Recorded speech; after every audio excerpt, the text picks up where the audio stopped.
Welcome to Coach's Corner, everyone. Thanks for watching the show. I'm your host, Coach Paul Tripoli.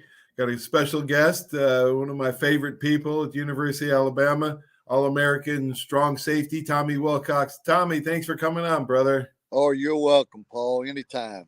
Man, gosh, we'll talk of football in a little bit, but is it gun season? Is it deer season in Alabama today? It, Open? it's bow season. Gun season doesn't start to November 21st, I think. Oh, does it? Have you been Usually bow the hunting? weekend before Thanksgiving is usually when it starts every year. Do you do a little bow hunting? I used to, but the older I get,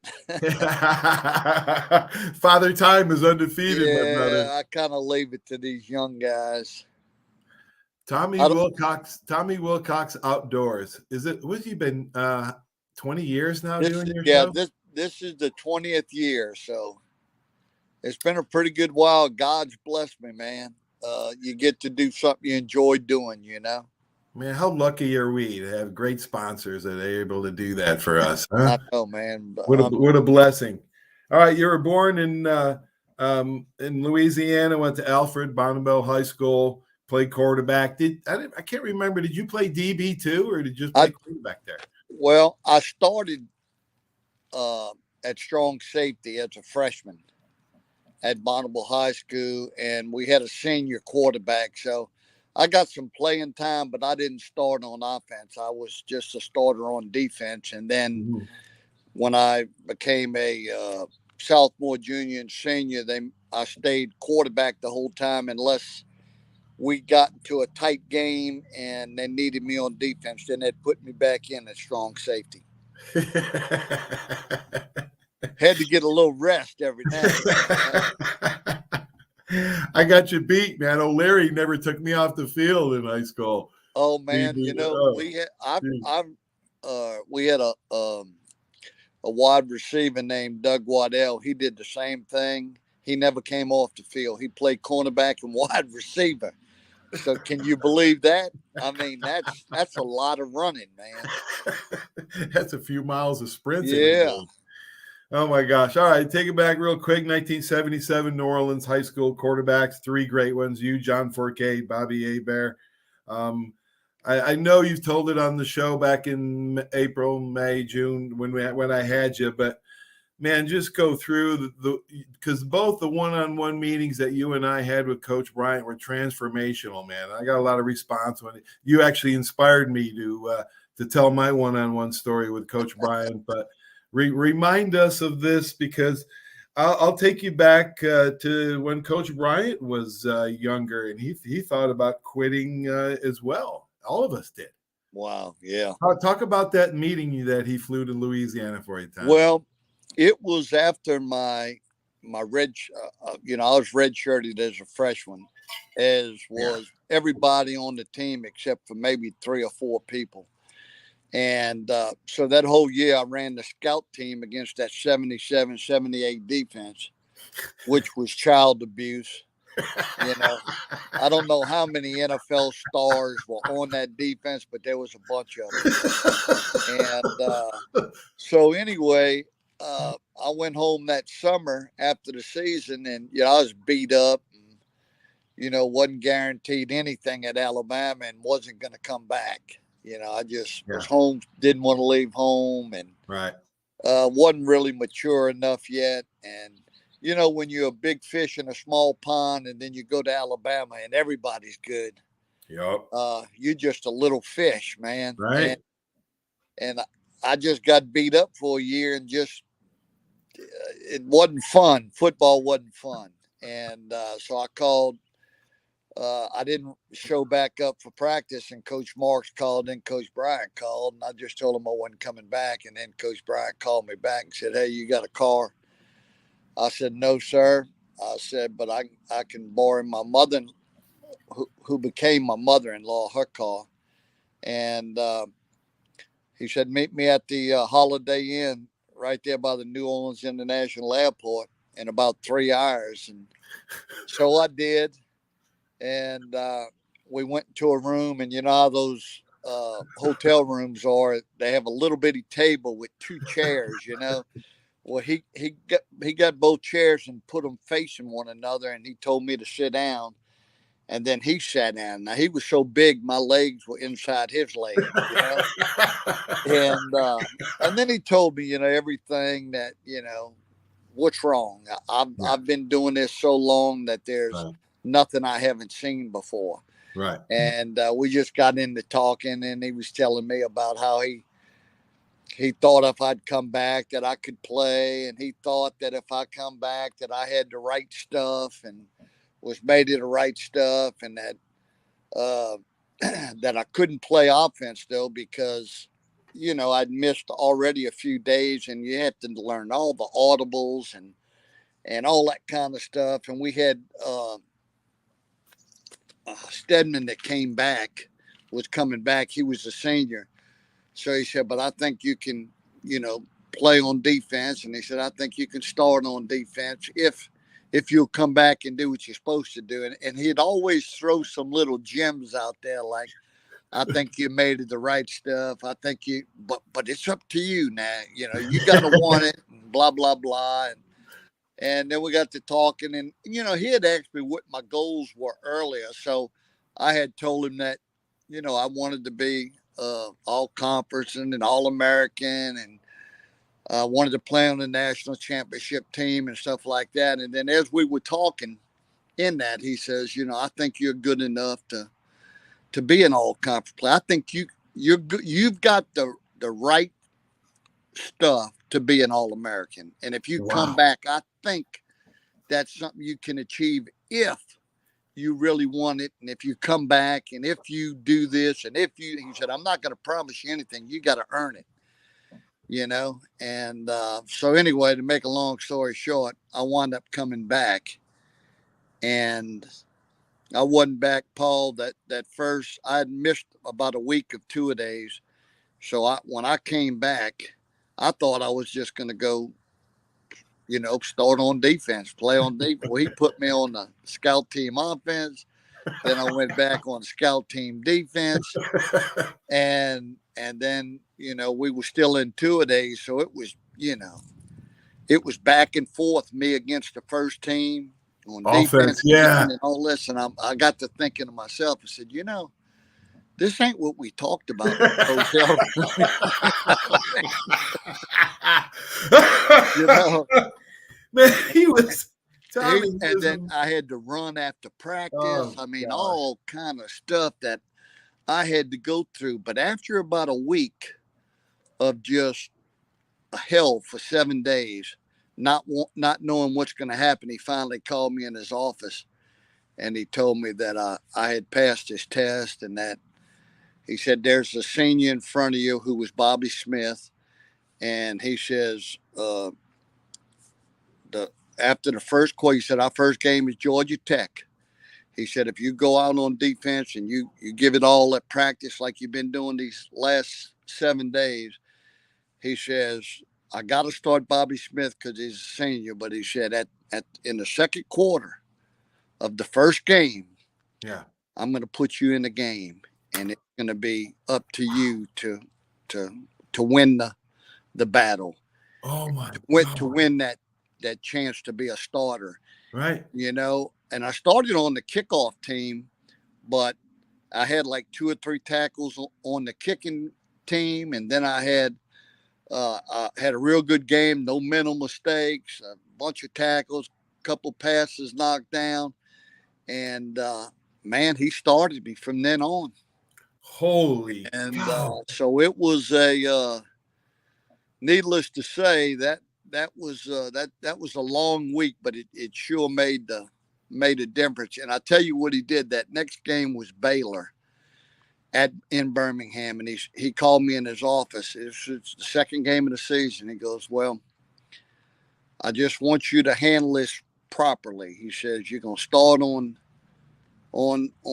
defense," and he says, "I'm gonna make you a captain next week of special teams because you made a bunch of tackles on the kickoff team." And he said, "Now there's gonna be reporters that want to know you're just a freshman and you're already a captain. Just show your class and handle that right." Wow. And then from then on, man, it was It was a sailing. prophecy. His prophecy come true, man. Yeah. A two-time All-American, a national champion. He would test you. He Yeah. did the same thing to me at the first game of the year at Georgia Tech. He put me in the exact same way he put you in, and he would test you. Yeah. I don't know if he could find the right stuff in people or make the right stuff in people. Yeah. That's a good question. I mean, when I look back, I think he knew we had it in us. Right. He just wanted to bring it out of us, you know. Yes. Because you hear so many great players, you can go back and John Hannes won, Bob Bumhauer. A lot of those guys, they went through the same thing. They were going to quit, and this and that, and look where they got, man. Because, he just let me tell you where it started, Tommy. Did you know Coach Bryant was rough around the edges, as my mother would say? He was a kid that got in fights and he didn't have good grades. He was a little bit rebellious. He was bordering on, delinquency. And much like me as a teenager. And his friend from high school actually said Paul would be lucky to stay out of the penitentiary. But I tell you what, his high school coach at Fortis High School, Robert A. Cowan, had the biggest influence on him and was a father figure for him.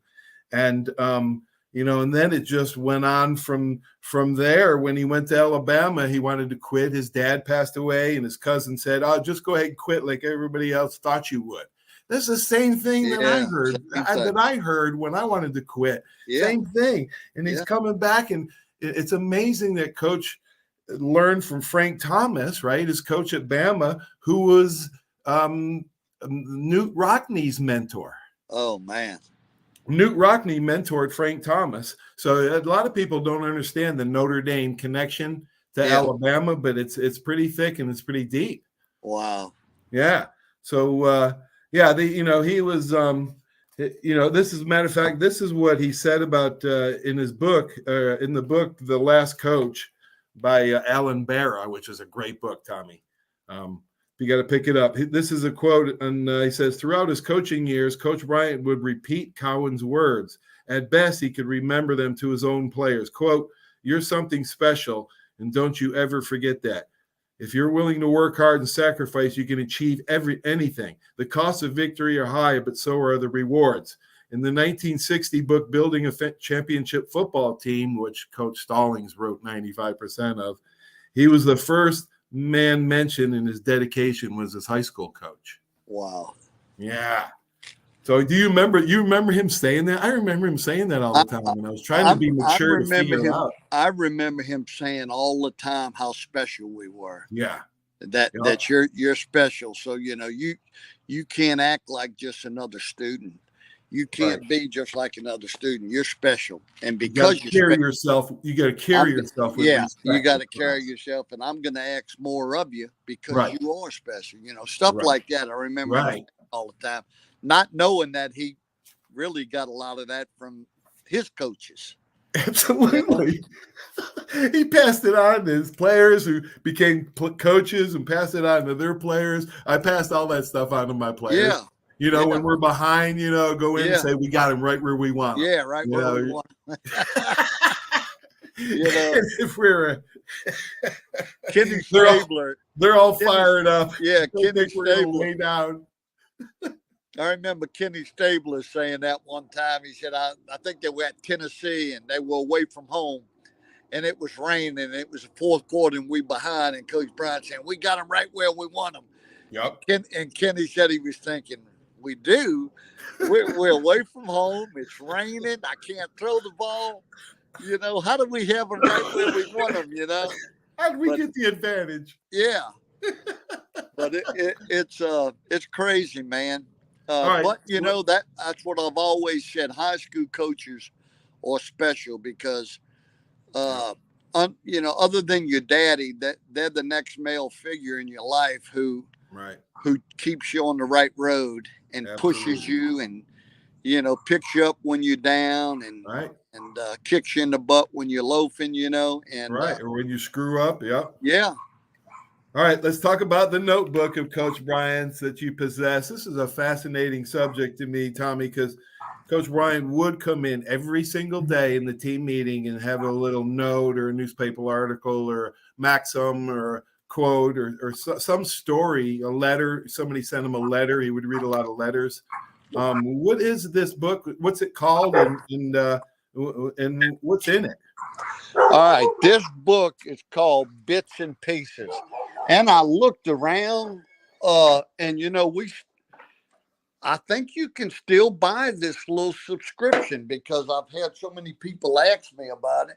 Right. But that's a picture of it, what it looks like. It's called Bits and great. Pieces. Okay. And it's a little motivational booklet. So that's what they what is it that goes the one by. he used? Did he take notes in there and Look did he at highlight stuff? Or? You see his name on there? Oh yeah. And I was walking to a meeting one day, and his door was open, and he called me in there. And I don't know, we were talking about something. And I asked him if that was the book that he got his stuff from and what it was about. And he said it was just a little motivational magazine. And he said, "Do you want it?" And I was like, "I'd like to read it. I don't." And he goes, No, you take it." And he handed it to me. And I really never thought anything of it. I had it put away, and wow. But the date is October 1982 was the wow. thing on this thing. So that had to have been Paul.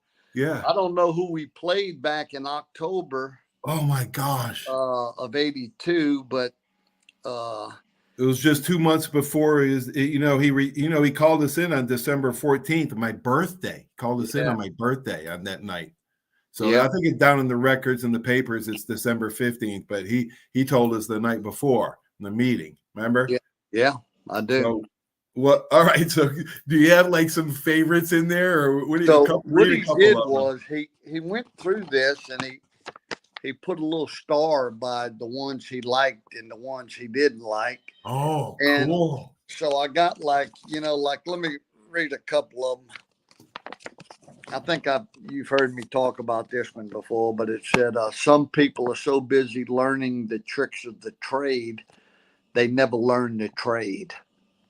Mm. And, and we get so busy, trying to find the easy way to do it or trick somebody. And instead of all hard work. You think you're fooling people by going in the weight room. You're supposed to do 10 reps and you're only doing 8 reps. And, and then before you low it, you cheated yourself. And so that was one of them.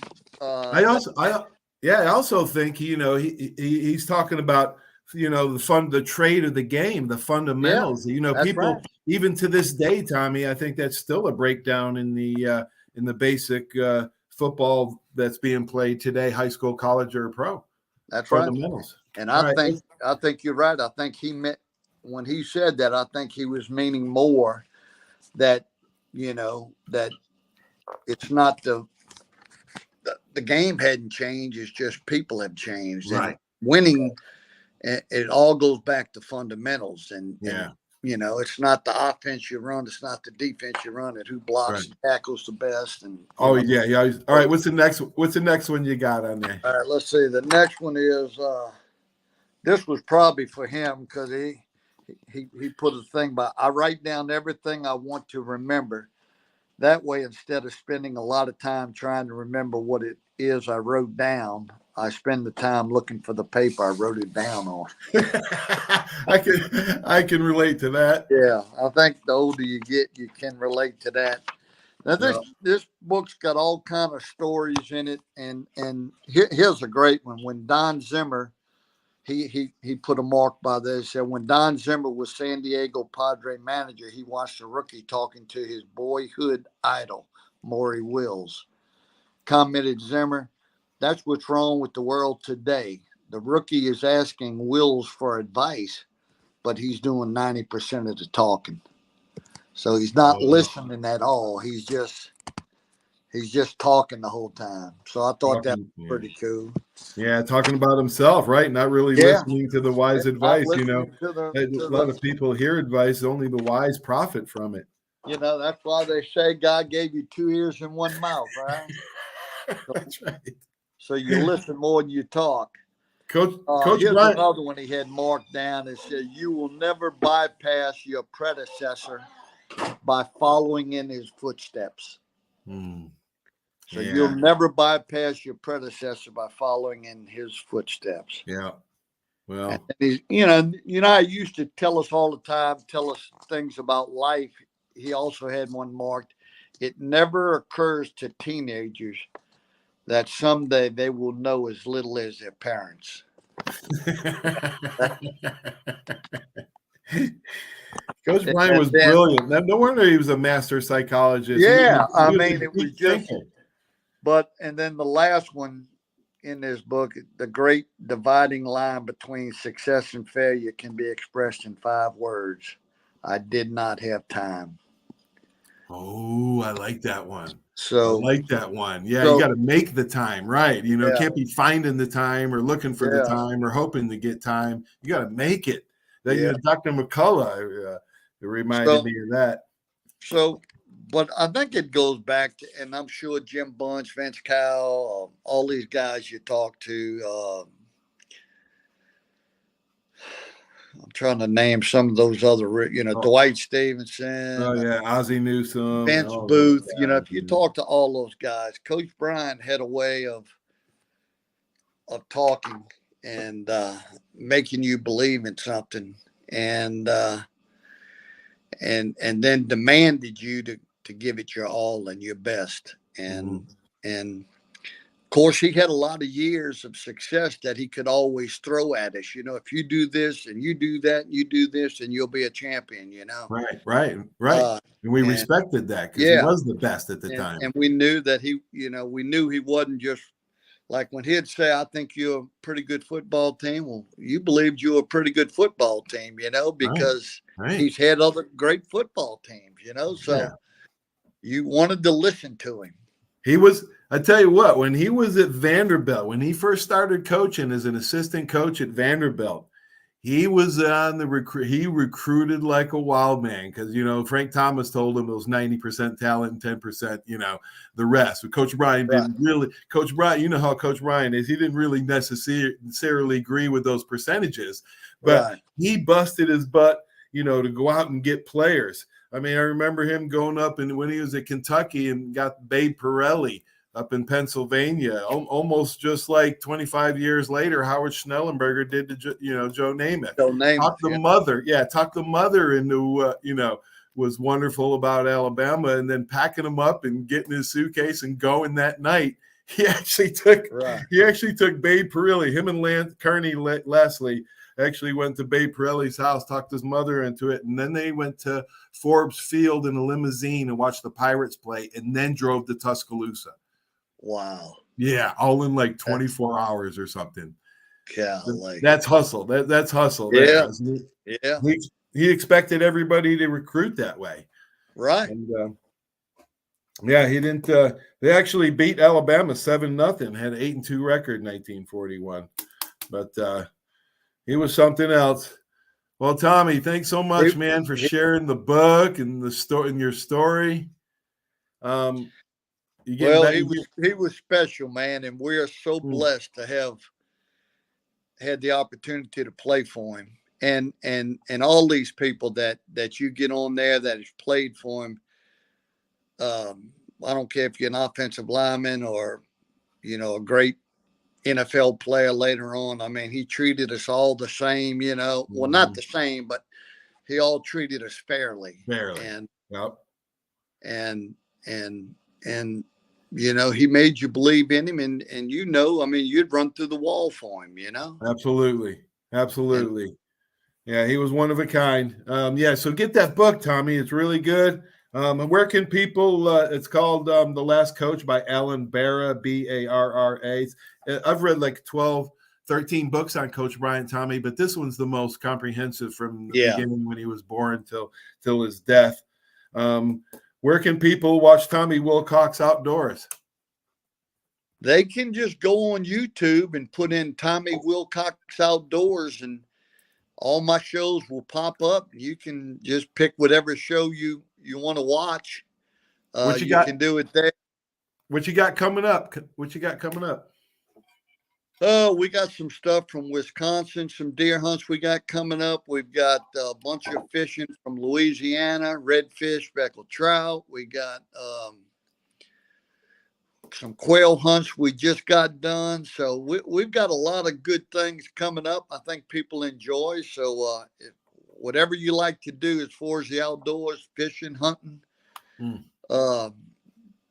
pick out the show you like, and please, if you go on there, just like it or subscribe to it. And then that way it'll let you know every week when we got a new show come out. It'll automatically forward it right to you. They search Tommy Wilcox Outdoors on YouTube to get your channel? Yeah, and then click on any show, and then when you get to that show, just hit that little red button that says subscribe. And then if you do that every week that we put a new show out, it'll let you know we got a new show coming out. Awesome, man. Great job, Tommy. Thank you. All right, buddy. Thank you for your mentorship and showing me how to play the strong safety position, man. I'm forever grateful. Have fun hunting and fishing. Keep in touch. All right, buddy. Thank you. All right, buddy. See you later. Tommy Wilcox. Wow. What a mentor. What a guy. I was so lucky to be able to learn from him. He's a hunter and fisherman like most people from Alabama, from anywhere, really. My brothers up north, they're hunting, fishing right now, as a matter of fact. So, hope you enjoyed it. Have a great sports weekend, everybody. Stay tuned for these great messages. Without these great sponsors, this just wouldn't happen. There's a reason why Hill Kelly in Pensacola is the #1 selling Chrysler Dodge Jeep Ram dealer between Jacksonville and New Orleans. While other dealers have taken advantage of a competitive market with higher prices, Hill Kelly has discounted prices to the lowest of the year. And Hill Kelly in Pensacola won't surprise you with excessive charges beyond the selling price. Come see why people from Milton, Pace, Foley, Bay Minette, Daphne, Gulf Shores, Mobile, and beyond are driving to Hill Kelly in Pensacola to buy their next new Chrysler, Dodge, Jeep, or Ram. At Hill Kelly, the bottom line price and your satisfaction are what really matter. So before you sign, check the bottom line and make the trip to Hill Kelly in Pensacola to see what true local ownership can do for you. At Hill Kelly Chrysler, Dodge, Jeep, Ram, Highway 29 in Car City, Pensacola. Or shop online 24/7 at hillkellydodge.com. When it comes to bottom line pricing, nobody beats a Hill Kelly deal. Nobody.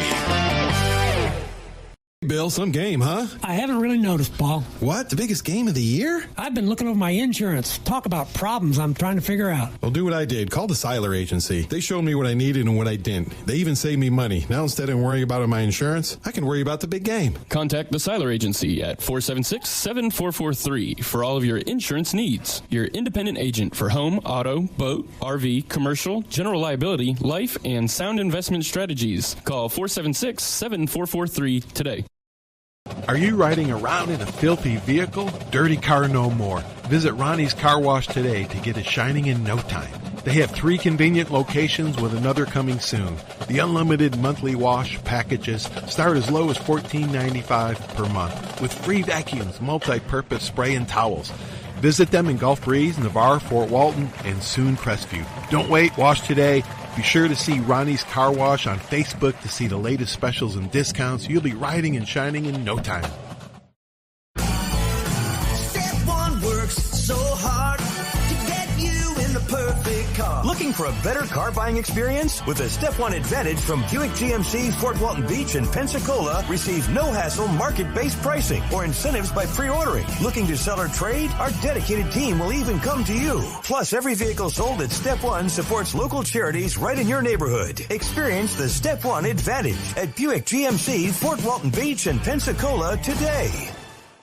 75 years of service and high tech today. It's Pensacola Glass Company at 433-8348. High tech is a term often applied to advanced services and products in today's marketplace. And today, glass is much more than a simple pane of brittle, see-through stuff we hit baseballs through when we were kids. Glass is now a product with unique flexibility in both performance and application. And Pensacola Glass Company is growing right along. That's Pensacola Glass Company at 433-8348. Did you know there's a place where you can get good neighbor service and surprisingly great rates on your home and auto insurance? Yep, and that place is, ta-da, State Farm. Here's the deal. State Farm agent Will Rentschler is your go-to agent in Pensacola, Florida for the service you deserve at the price that you want. So stop shopping around. State Farm agent Will Rentschler has you covered. Call 850-433-4678 for your surprisingly great rates today. Like a good neighbor, State Farm is there. Legal disclaimer, individual premiums will vary by customer. All applicants subject to State Farm underwriting requirements.